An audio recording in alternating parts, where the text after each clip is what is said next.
भूतों का राजा। सरकारी काम से मैं विदेश में था।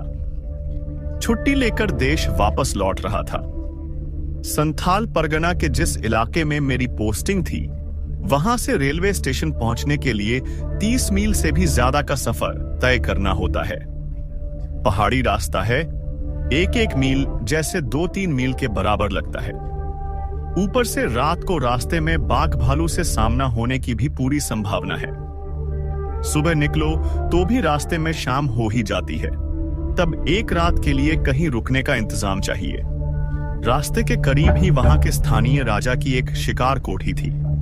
राजा या उनके दोस्त जब शिकार पर निकलते तो वहीं रुकते थे। राजा के मैनेजर से मेरी जान पहचान थी। मैंने उनसे जाकर एक रात के लिए उस शिकार कोठी में रुकने की इजाजत मांगी। मैनेजर बोले, अब शिकार का मौसम नहीं है, कोठी खाली पड़ी है। आप एक रात क्यों, चाहें तो 1 महीने भी रह सकते हैं। यहाँ के पुलिस सुपरिंटेंडेंट टेलर साहब भी आज रात वहीं रुकने वाले हैं। कोठी में और कमरे भी हैं, आपको कोई दिक्कत नहीं होगी। लेकिन क्या आप वहां रात बिता पाएंगे? क्यों नहीं रह पाऊंगा? लोगों से सुना है वहां भूत का डर है। भूत? हाँ, कोठी के पास शाल के जंगल में संथालों का एक भूतिया देवता रहता है। कहते हैं वही भूतों का राजा है। उसके डर से संथाल लोग भी शाम के बाद उस इलाके में नहीं जाते। उनका कहना है कि वो देवता रात में कोठी के अंदर सोने आता है। मैं जोर से हंसते हुए बोला, तो अच्छा हुआ, इंसान होकर देवता के साथ रात बिताने को मिलेगा। यह तो बहुत पुण्य की बात है। मैं तैयार हूं। मैं भी इन बातों पर यकीन नहीं करता, लेकिन क्या पता। समय पर डोली में बैठकर निकल पड़ा और शाम से थोड़ा पहले शिकार कोठी पहुंचा। डोली उठाने वाले बोले कि 3 मील दूर किसी गांव में जाकर वे रात बिताएंगे और सुबह डोली लेकर लौट आएंगे।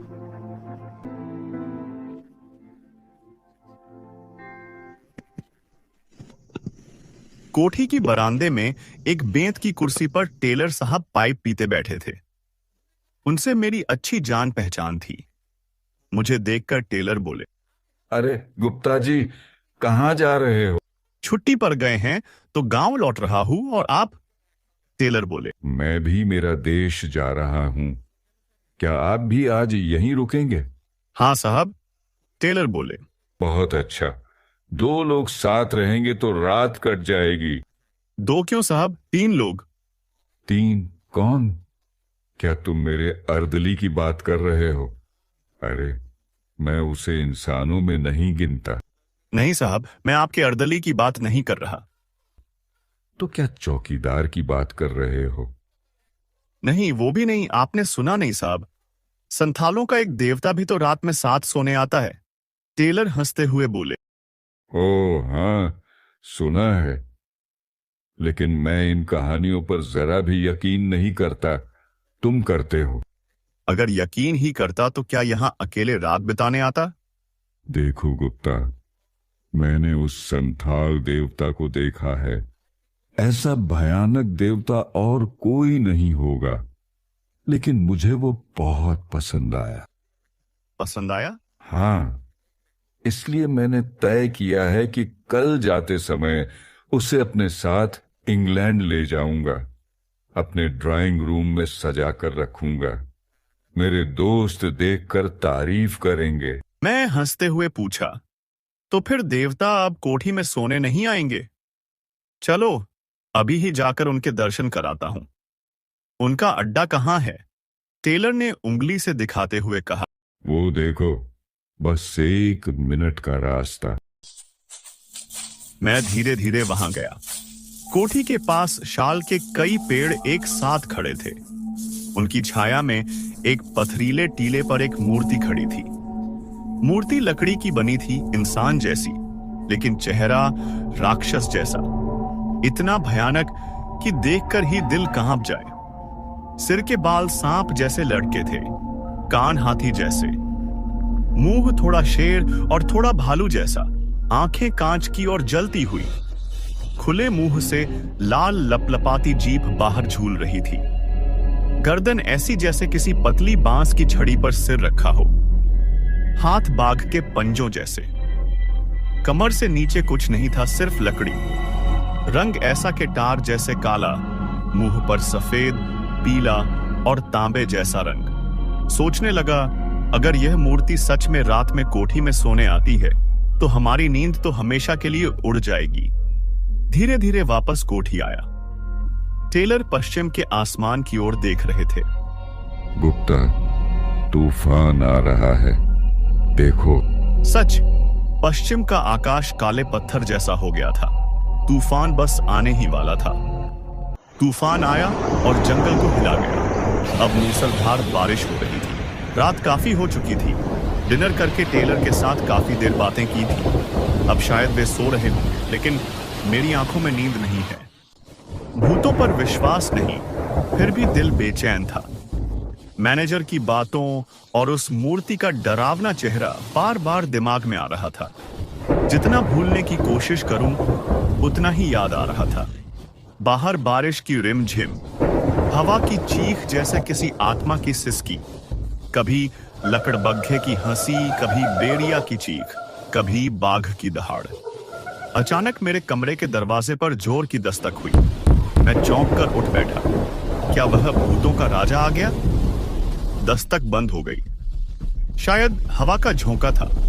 खुद पर शर्मिंदा होकर फिर लेटा ही था कि बाहर से एक तीखी संथाली आवाज में गाना सुनाई दिया।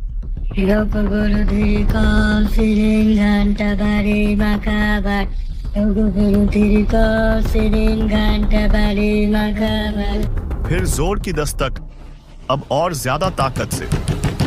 मेरा शरीर कांपने लगा। ये हवा नहीं थी, सच में कोई दरवाजा पीट रहा था। फिर से वही गाना। इस बार आवाज पास से आ रही है। ऐसा लग रहा है जैसे कोई दरवाजे के पास खड़ा होकर गा रहा है।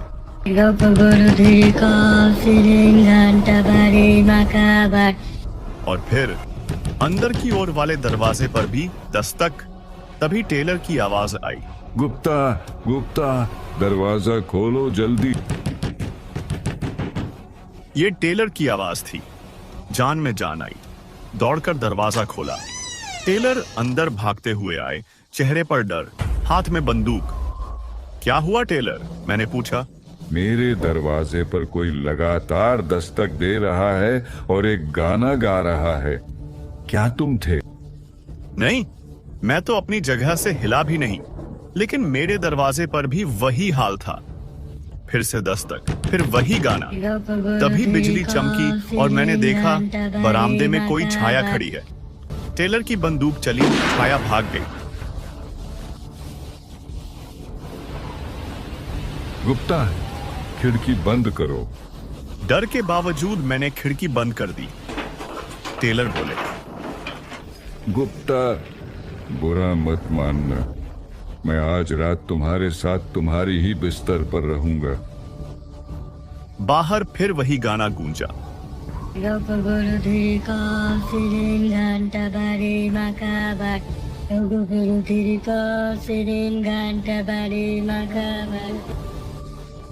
सुबह हो गई, लेकिन बारिश जारी थी। मैंने दरवाजा खोलकर देखा। चारों ओर घना जंगल, पहाड़, बर्फ जैसी बारिश और एक गहरी डरावनी खामोशी। कोई पशु, पक्षी या जीवन का निशान तक नहीं। सड़क पर क्रुद्ध जलधारा मानो किसी अदृश्य शत्रु पर आक्रमण करने के लिए तीव्र वेग से दौड़ रही है। अचानक बरामदे के एक कोने में मेरी नजर गई। कोई कपड़ा ओढ़कर वहां लेटा हुआ था। पास जाकर मैंने पूछा, ए, कौन है तू? कई बार आवाज देने के बाद कपड़े के अंदर से एक सांथाली चेहरा निकला। कौन है तू? मैं ठाकुर का पुजारी। ठाकुर? कौन ठाकुर? जो इस साल वन में रहते हैं। यहाँ क्या कर रहा है?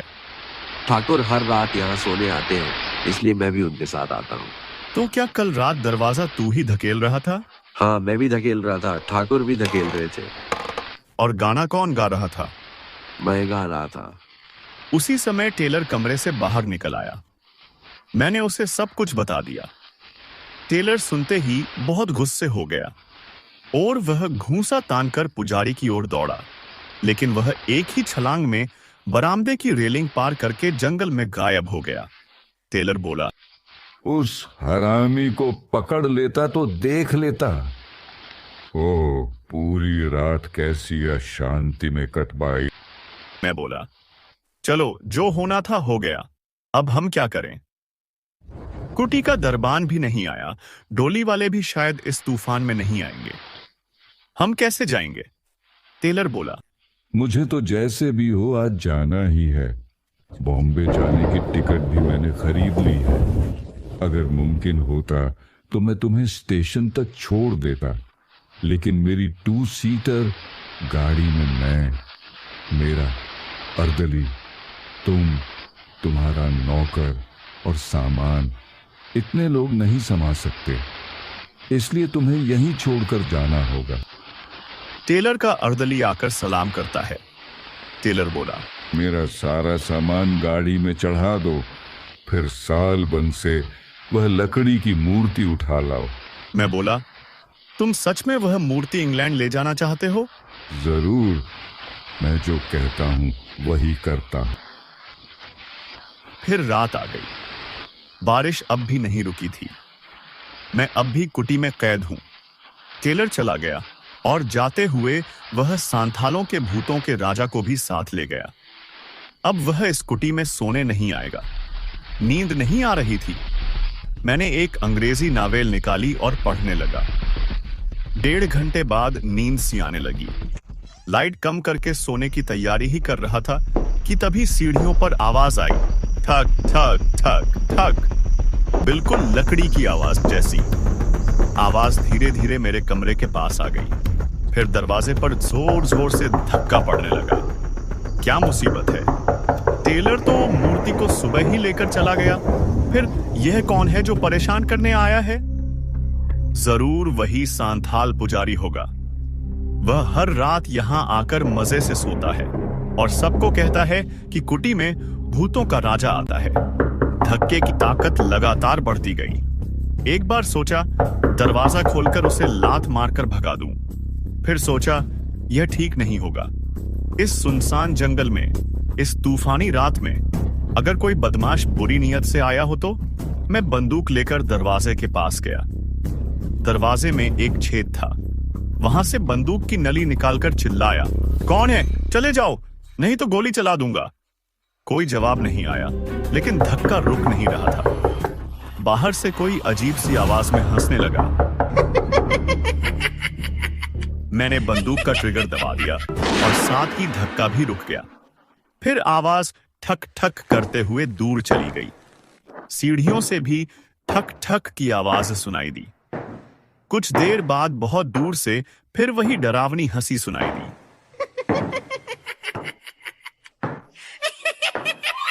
वह हंसी अमानवीय थी, जैसे शरीर का खून ही जम जाए। आखिर रात में बारिश रुक गई। सुबह जब दरवाजा खोला तो ताजी धूप कमरे को मुस्कान से भरने लगी। धूप देखकर मन खुश हो गया। बरामदे में जाकर देखा, कोने में वही सांथाल पुजारी। गुस्से में मैंने कहा, कल रात फिर क्या करने आया था तू? उसके चेहरे का भाव जरा भी नहीं बदला। शांत स्वर में बोला, जैसे शरीर का खून ही जम जाए, मेरे ठाकुर कल रात यहाँ सोने आए थे, मैं भी इसलिए आया था। तेरा ठाकुर कहाँ है? साहब तो उसे साथ ले गए हैं। मेरे ठाकुर जहाँ रहते हैं वही हैं। झूठ, मैंने खुद अपनी आंखों से देखा है। टेलर उसे लेकर चला गया। मेरे ठाकुर जहाँ रहते हैं वही हैं। मैं कुटी से निकलकर दौड़कर पास के साल वन में पहुंचा और चौंक गया। भूतों का राजा मूर्ति की तरह आंखें फाड़े, लंबी जीभ बाहर निकाले वहीं खड़ा था। और वो क्या? मूर्ति के पेट पर एक गड्ढा, जैसे गोली का निशान। चारों तरफ खून जम गया था। मूर्ति के और भी कई हिस्सों पर खून के धब्बे। तो क्या मेरी बंदूक से चली गोली ही? मैं सोच भी नहीं पाया, मूर्ति की तरफ देख भी नहीं सका। एक अनजाने डर ने मुझे पूरी तरह जकड़ लिया। मैं जान बचाकर वहां से भाग आया। कलकत्ता लौटते ही मैंने अखबार में यह खबर पढ़ी, सांथाल परगना के पुलिस अधीक्षक श्री जे टेलर सेवानिवृत्त होकर इंग्लैंड जा रहे थे। लेकिन रास्ते में किसी अनहोनी में फंस गए और संभवतः मारे गए। उनकी मोटर गाड़ी जंगल में मिली है। गाड़ी के अंदर, बाहर और चारों ओर खून के धब्बे हैं, लेकिन श्री टेलर और उनके अर्दली का कोई पता नहीं है। पुलिस को शक है कि उन्हें किसी बाघ या हिंसक जानवर ने मार डाला। पास के जंगल में एक नरभक्षी बाघ की भी खबर है। तो उस भूतिया मूर्ति पर जो खून था वह शायद टेलर और उसके अर्दली का था, और वह सांथाल पुजारी किसी तरह फिर मूर्ति को साल वन में वापस ले आया। मैंने खुद को यही सोचकर दिलासा दिया, लेकिन यह कसम खा ली, अब किसी शिकारी कुटी में कभी रात नहीं बिताऊंगा। कौन जाने कब क्या हो जाए।